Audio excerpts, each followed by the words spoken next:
how does Chinese medicine address the problem of obesity? Well, that's a very important question. Of course, in ancient times, and really not until the modern age, obesity was not really a problem. So obesity is a modern disease. It's a modern phenomenon. And it's the phenomenon of cultures or societies that have the wealth to indulge themselves in excess. The Chinese view of the mass and girth of the body and diet and those subjects can be summed up very succinctly. And many of our teachers have given us this advice.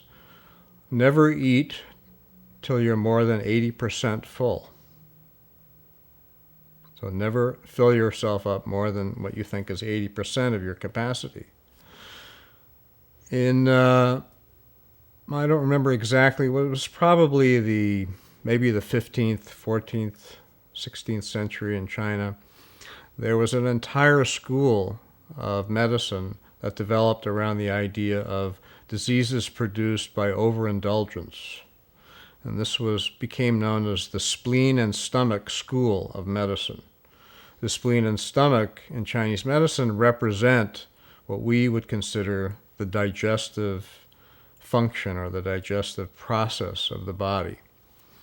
So a very famous doctor and his followers developed a whole system of medicine based on helping people learn how to eat properly and digest properly, because even at that time there were levels of the society in which wealth gave people the option of overindulging and becoming overweight.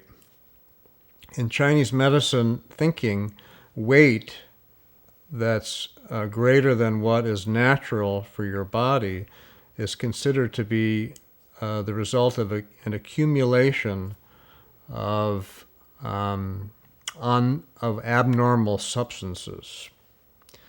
And phlegm is sort of the rubric. That we know that fat, for example, is basically an accumulation of fluid in a lipid context, and sugar, right?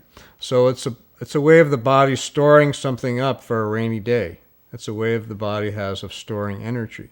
We use our fat stores as a resource when we need energy. We eat ourselves, so to speak. But throughout most of human history, we haven't had access to an unlimited supply of food.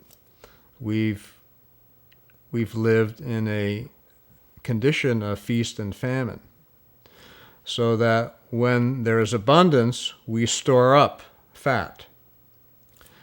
And so that in lean times, we have a reserve supply to live on in the winter, for example, when there isn't enough food to eat.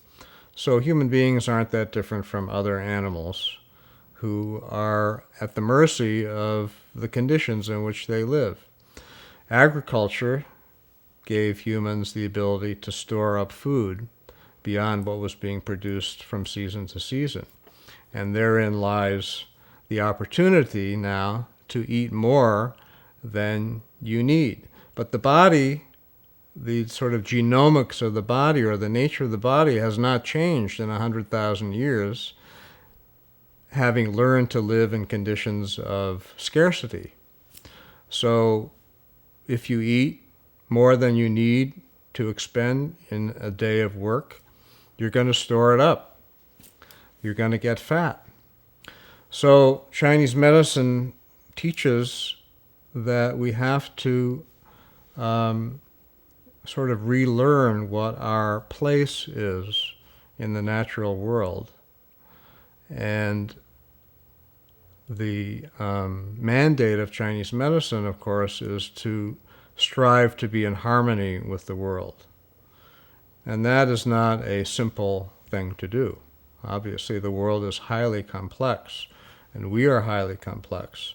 So to live in harmony is a constant learning struggle. So that requires us to become very observant, both of our environment and of our own bodies, and how we respond to, in this particular discussion, how we respond to food. What makes us feel good and what makes us feel bad. And part of the problem, I think, with obesity is that we have been taught to ignore the signals of our own bodies. We have an innate intelligence that tells us what's good and what's not, what makes us feel good and what makes us feel bad, but we've learned to ignore those signals and to seek a different kind of pleasure or a different kind of satisfaction that comes with, for example, thinking that being able to eat as much as you want is a representation of the good life.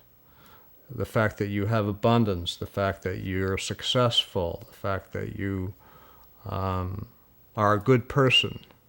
Food is a reward, for good behavior.